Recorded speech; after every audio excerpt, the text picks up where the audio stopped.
Mélida Anaya Montes, su biografía prohibida.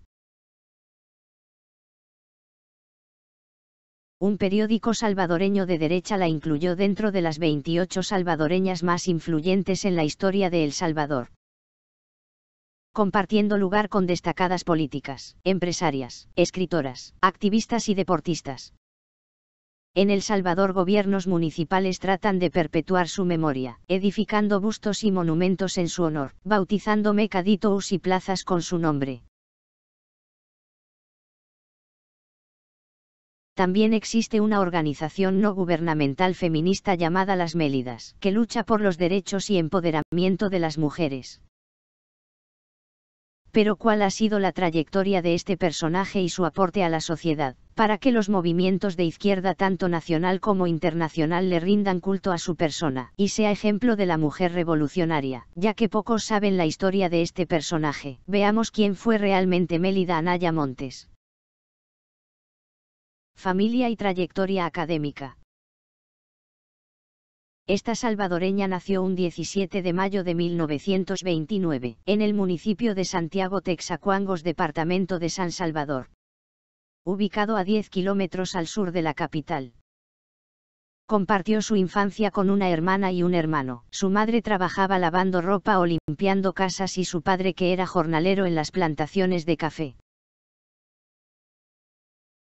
Sus estudios de primaria los realizó en una escuela cerca de su casa. Los de secundaria los siguió en la capital en la Escuela Normal España hasta graduarse, y es nombrada vicedirectora del mismo centro de estudio. Por aquel tiempo en El Salvador existía el bachillerato pedagógico, que eran de 3 años, que al finalizarlo permitía dar clases a primero, segundo y tercer grado. Siendo un caso el expresidente Salvador Sánchez Cerén, que se graduó de la Escuela Normal Alberto Mas Ferrer como bachiller en pedagogía, y que le permitió dar clases en algunas escuelas de San Salvador. Estas escuelas normales, que se especializaban en formar profesores y que desaparecieron, terminaron existiendo solamente 2, la Escuela Normal España de señoritas y la Escuela Normal Alberto Mas Ferrer de caballeros. Se les señaló de promover ideas marxistas entre los estudiantes, y fue cerrada la última al principio de la década de los 80 por la reforma educativa. Posiblemente en estas escuelas normales fue donde Mélida y Sánchez Cerén fueron adoctrinados con la ideología comunista. ¿Qué es adoctrinar? Es la enseñanza de ideas o conocimientos que se asumen como verdaderos, aunque no hayan sido comprobados, con el objetivo de inculcar y propagar.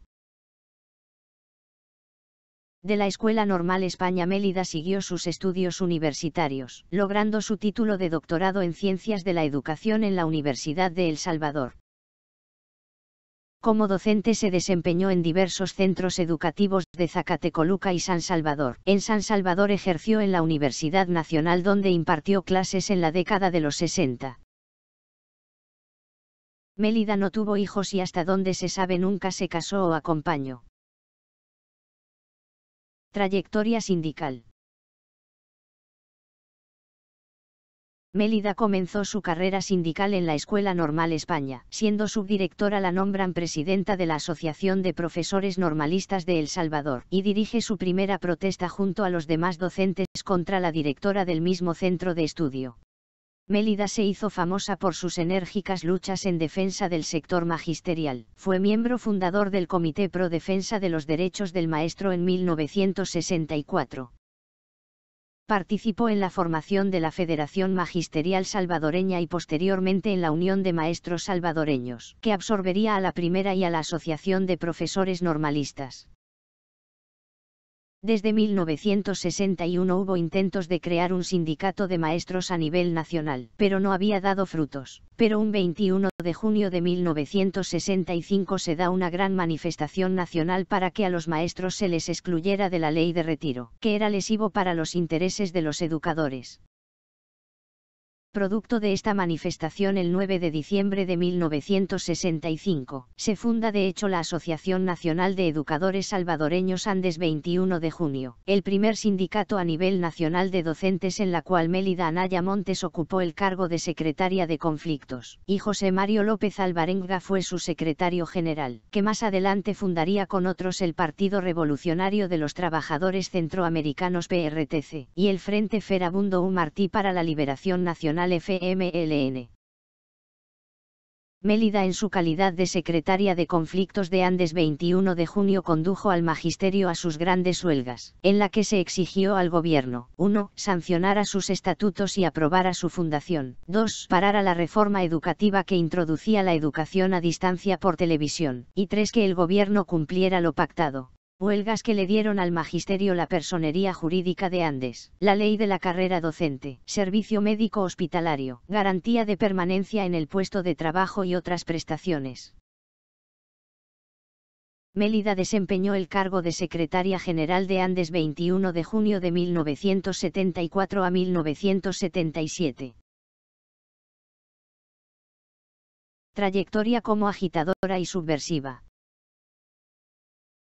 En 1974, siendo secretaria general de Andes, fundaría con otros dirigentes la Comisión Nacional de Masas CONAMAS, la antesala de lo que sería el Bloque Popular Revolucionario BPR, que coordinaría el accionar de las siguientes organizaciones: Unión de Trabajadores del Campo UTC, Unión de Pobladores de Tugurios UPT, Movimiento Estudiantil Revolucionario de Secundaria MERS, Universitarios Revolucionarios 19 de Julio UR19, Federación Sindical Revolucionaria FSR, Federación Cristiana de Campesinos Salvadoreños FECCAS, y Asociación Nacional de Educadores Salvadoreños Andes 21 de junio y otras. En varias de estas organizaciones Mélida también había participado en su creación.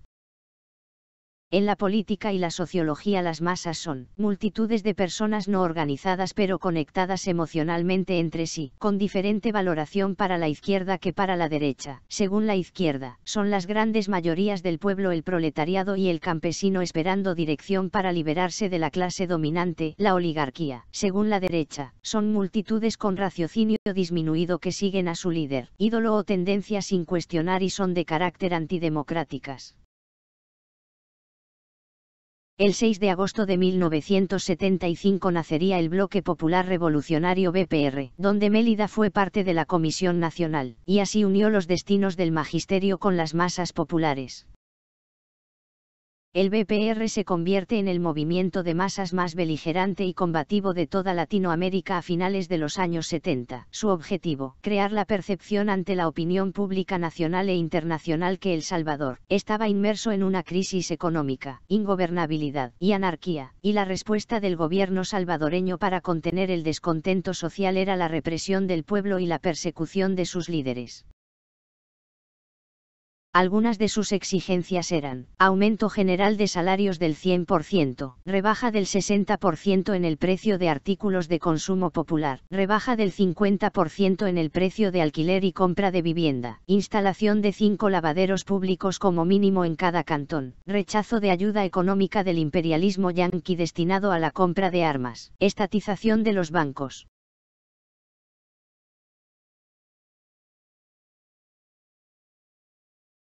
El BPR protagonizó huelgas, tomas de fábricas y oficinas gubernamentales,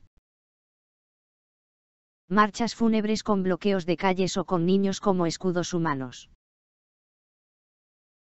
manifestaciones callejeras con grupos de choque, toma de rehenes de embajadas y fábricas, destrucción de la propiedad pública y privada,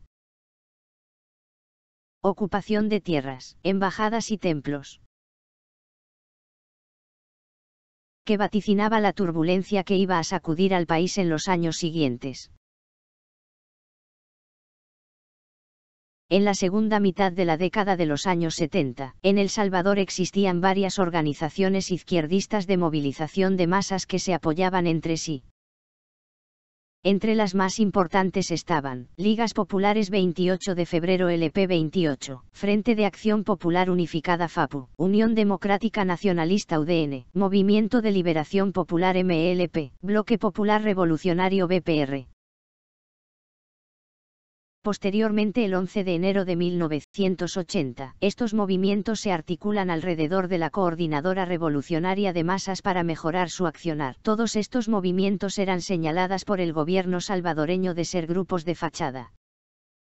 Organización de fachada. Es cualquier entidad creada y controlada por otra organización generalmente secreta, cuyo objetivo es que no se sepa el real responsable, como por ejemplo agencias de inteligencia, grupos del crimen organizado, organizaciones prohibidas u otras. El 18 de abril de 1980 se integra a la Coordinadora Revolucionaria de Masas el Frente Democrático Salvadoreño, que aglutinaba las siguientes organizaciones: el Movimiento Nacional Revolucionario MNR, el Movimiento Popular Social Cristiano MPSC, la Federación Nacional Sindical de Trabajadores Salvadoreños FENASTRAS, el Sindicato de Trabajadores del Instituto Salvadoreño del Seguro Social STIS, la Asociación General de Estudiantes Universitarios Salvadoreños AGEUS, y otros, consolidando todos los movimientos de izquierda en un solo bloque, y así nace el Frente Democrático Revolucionario FDR, que se convirtió en el brazo político del FMLN. Enero de 1981, primera gran ofensiva del FMLN que buscaba tomar el poder en El Salvador por la vía armada. La guerrilla, al no lograr su objetivo, y quedar al descubierto su relación con las organizaciones de masas, los dirigentes pasan a la clandestinidad y las organizaciones de masas desaparecen. La revelación de un pequeño secreto. Fue hasta 1982 cuando se conoció públicamente en una entrevista del periodista mexicano Mario Menéndez desde Chalatenango, que Mélida Anaya Montes no solo era dirigente del gremio magisterial sino también la segunda responsable de las FPL desde 1971, conocida por el seudónimo de Comandante Ana María. Las FPL fue la primera y la más sanguinaria guerrilla de El Salvador, fundada el 1 de abril de 1970 por Cayetano Carpio, un marxista nacionalista de línea dura al estilo de Mao Zedong. Fue sindicalista del gremio de panificadores y exsecretario del Partido Comunista. Las FPL se destacó por secuestros de empresarios, políticos y diplomáticos, asesinatos selectivos, extorsión en la forma de impuesto de guerra, atracos a bancos y negocios, atentados dinamiteros, asaltos a radios, ejecuciones sumarias de sus mismos miembros y destrucción de la propiedad pública y privada. Ya después de terminada la guerra civil en El Salvador se hizo público lo que muchos sospechaban, a través de la periodista y escritora sudamericana Marta Arnecker, que el BPR y sus suborganizaciones eran apéndices de las FPL, y este las financiaba a base de los secuestros y extorsiones. Como todo nuevo miembro de las FPL, Mélida tuvo que pasar la prueba de confianza de Cayetano Carpio. Desde el inicio se incorporó a todo tipo de tareas subversivas. Iba armada a pintar muros, dar seguridad y realizar observaciones de objetivos. Fue ahí donde empezó a construir la leyenda de Ana María. Se dice que estuvo en el Cerro Guazapa durante la ofensiva de 1981. En mayo de 1980 Mélida participa en la formación del DRU, el primer intento de crear una organización guerrillera que aglutinara a todas las guerrillas de El Salvador. Estuvo formado por las FPL, el Partido Comunista de El Salvador PCS, el Ejército Revolucionario del Pueblo ERP, y la Resistencia Nacional RN. Posteriormente se retira del grupo la RN por diferencias con el ERP. 10 de octubre de 1980, nuevamente Mélida en las Fuerzas Populares de Liberación y junto a otras 4 organizaciones guerrilleras, el Ejército Revolucionario del Pueblo, la Resistencia Nacional, y el Partido Comunista de El Salvador forman el Frente Ferabundo Martí para la Liberación Nacional FMLN, y posteriormente en diciembre de 1980 se integraría el Partido Revolucionario de los Trabajadores Centroamericanos PRTC. La imagen común de la guerrillera joven e impulsiva no era precisamente la de ella, cercana a los 60, algo robusta, de hablar pausado y dada más a escuchar que a hablar. Ana María no parecía ser el prototipo de quien se lanza a las montañas o a la clandestinidad a guerrear, pero logró hacerse un nombre entre los pasillos de las clandestinas organizaciones de izquierda. Tras el triunfo sandinista, los altos mandos de las FPL se trasladaron a la capital nicaragüense, pero allí las posturas moderadas de Anaya Montes chocaron con el maoísmo que predicaba Carpio, y el temor de Cayetano de perder el control de la organización. Muerte. Mélida Anaya Montes fue asesinada en la madrugada del 6 de abril de 1983 en Managua, Nicaragua. El horrendo crimen fue el mayor conflicto de poder que se produjo al interior de las FPL. Dormía en su lugar de residencia cuando recibió en el pecho 81 punzadas con picahielo, y luego fue degollada con una navaja realizado por un comando. Rápidamente el gobierno nicaragüense y el FMLN responsabilizaron a la Agencia Central de Inteligencia, CIA, del macabro crimen, ya que solo ellos tienen el equipo sofisticado que ocuparon para matarla. Pocas veces la CIA ha desmentido o confirmado su implicación en acciones encubiertas. Las haya realizado o no, esta vez cuando la acusaron del crimen de inmediato lo negó. ¿Qué es la CIA? Es la Agencia Central de Inteligencia de los Estados Unidos en sus siglas en inglés, encargada de recopilar, procesar y analizar información de seguridad nacional de todo el mundo. A la vez se encarga de realizar o supervisar operaciones secretas. ¿Qué sucedió en la casa de Mélida? Según el expediente judicial, el 6 de abril de 1983 cerca de las 2 de la madrugada, 3 hombres se desplazaban de manera sigilosa en una elegante zona residencial en los alrededores de Managua, la capital nicaragüense. Iban vestidos con ropas oscuras, guantes y pasamontañas. No tuvieron problema para ingresar. Desde adentro de la mansión les habían dejado abierto el portón en complicidad con los escoltas de la comandante. En la sala una mujer les señaló una habitación y los sujetos sacaron navajas y picahielos. Uno de ellos se abalanzó, le tapó la boca y le dobló un brazo atrás de la espalda hasta fracturárselo. Otro la sostuvo por los pies inmovilizándole las piernas, mientras el tercero le hundía una y otra vez un picahielos en su cuerpo. Según las varias heridas que presentaba la palma izquierda de la mano de Ana María, ella trató inútilmente de defenderse de sus atacantes. La sangre que brotaba de las diminutas pero profundas heridas mancharon la ropa de dormir de la mujer. Finalmente, para rematarla, otro miembro le dio un navajazo en el cuello, el cual le quitó la vida. En el informe de la autopsia donde la citan como compañera, Mélida Anaya Montes reveló que había semen en su cuerpo, pero se descartó que los victimarios la hayan violado. Ella tenía su novio al que había visto con anterioridad. Días antes del asesinato, Cayetano Carpio sostuvo en Managua varias reuniones con Rogelio Antonio Bazzagliarisinos. Comandante Marcelo, hombre incondicional de Marcial, es miembro de la Organización Universitarios Revolucionarios 19 de Julio UR19 y del BPR, y posteriormente reclutado por las FPL. En esas reuniones Carpio ordenó a Marcelo el asesinato de Mélida Anaya Montes. Marcelo reunió a un grupo de combatientes de su más absoluta confianza y les dijo: Ana María ya no es compa, ella planea desprestigiar la personalidad revolucionaria del comandante Marcial y llevar al plano público las diferencias políticas internas. Les ordenó evitar hacer disparos y les informó que el personal de seguridad de Ana María estaba enterado y que actuarían de manera coordinada. Sepelio de Ana María y suicidio de Marcial. El 6 de abril Cayetano Carpio, comandante Marcial, fue informado telefónicamente del asesinato de Ana María. El 9 de abril por la mañana Marcial regresó a Managua desde Trípoli, Libia, para asistir a los funerales.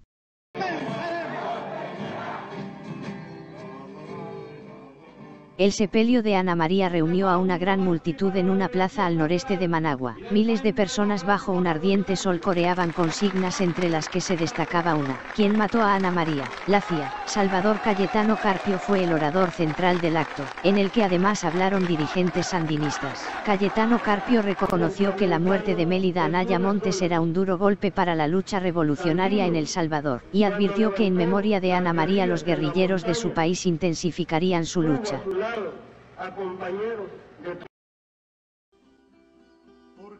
Los restos de Mélida Anaya Montes fueron sepultados por la tarde, en la Plaza Comandante Ana María, en el Mercado Roberto Güemes de Managua, Nicaragua. Cada día más a nuestros compañeros que murieron antes. Nosotros no deseamos paz a sus restos, porque ellos viven en las agitaciones excelsas de la gloria. Nosotros vertemos hoy una lágrima más en su recuerdo. En el entierro se pudo observar un Marcial triste y callado, acompañado en todo momento por Daniel Ortega. Sufran con nosotros todos los que sienten, lloren con nosotros todos los que aman. El 9 de abril por la noche después del funeral de Mélida Anaya Montes, Cayetano Carpio quedó bajo arresto domiciliar. El 11 de abril en un comunicado del Ministerio del Interior de Nicaragua, manifestaba que Rogelio Bazzagli Arisinous, comandante Marcelo, declaró que su acción le había sido ordenada por Salvador Cayetano Carpio. El 12 de abril ya se habían capturado a todos los participantes en el asesinato de Mélida Anaya Montes. El mismo 12 de abril el ministro del Interior nicaragüense Tomás Borge y dos altos emisarios del FMLN-FPL, Salvador Sánchez Cerén y Francia Toasbun, llegaron a la casa de Carpio, y lo acusaron de haber ordenado el asesinato de Mélida y le plantearon dos alternativas: ser sometido a un juicio revolucionario o quitarse la vida. Testimonios de militantes de las FPL indican que cuando los emisarios se fueron, Cayetano Carpio pidió a su mujer que le preparara un par de huevos fritos, se encerró en su cuarto y se disparó un tiro en la cabeza, con una pistola de 4 bocas que le había regalado el hombre fuerte Omar Torrijos, exdictador panameño.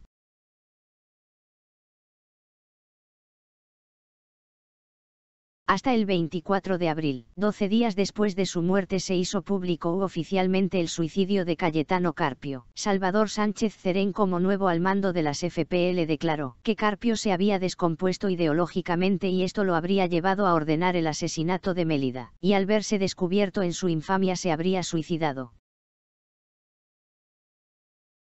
Así terminaba casi simultáneamente la vida de dos altos comandantes de la dirección de las FPL-FMLN, dejando al descubierto cómo funcionaban las guerrillas de izquierda en El Salvador.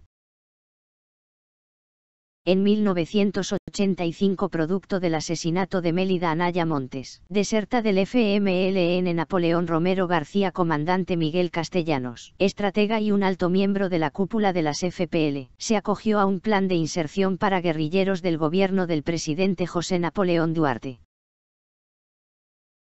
Fue parte de la comisión de la guerrilla que investigó el homicidio de la comandante Ana María. Estaba desencantado de los movimientos marxistas. Manifestaba que las guerrillas de El Salvador eran pequeñas dictaduras, y que una cosa era lo que te hablaba del comunismo, la propaganda, y otra era vivir y hablar con la gente en esos países, y que el asesinato de Mélida Anaya Montes por sus mismos compañeros de lucha fue lo que llevó a decidirse a desertar. El 16 de febrero de 1989, 3 años antes de los acuerdos de paz entre el gobierno y la guerrilla, por orden de Salvador Sánchez Cerén, comandante Leonel González, es asesinado Miguel Castellanos. Cuando salía del Centro de Estudios de la Realidad Nacional Cerén, en la colonia Flor Blanca, donde se desempeñaba como director de la institución, acertó cuando manifestaba que en las guerrillas de El Salvador el margen de desviación y contradicción a los máximos líderes eran bien pequeños, y estos se pagaban con la muerte. En el ideario de la izquierda, Mélida Anaya Montes la recuerdan como el ejemplo de la mujer revolucionaria, fundadora de Andes 21 de junio y asesinada por la CIA. En cambio, Cayetano Carpio la izquierda ha tratado de olvidarlo. Algunos pocos lo recuerdan como la víctima de una confabulación de Sánchez Cerén para tomar la dirección de las FPL, respaldado por Fidel Castro, para controlar mejor al FMLN. Otros lo recuerdan como un simple asesino. Exhumación y repatriación. 24 años después de su asesinato, el 10 de junio del 2007, los restos de Mélida Anaya Montes fueron exhumados y trasladados de Nicaragua a El Salvador, y sepultados en el Cementerio General de Santiago Texacuangos, con extrema discreción a pedido de sus familiares. Nos gustaría saber tu opinión. De no morir Mélida y Cayetano Carpio, ¿crees que alguno de ellos hubiera llegado a ser presidente de El Salvador como lo logró Salvador Sánchez Cerén? ¿Cuál es tu opinión sobre la trayectoria de Mélida Anaya Montes? Escríbenos abajo en los comentarios. Y no olvide suscribirse al canal y activar las notificaciones.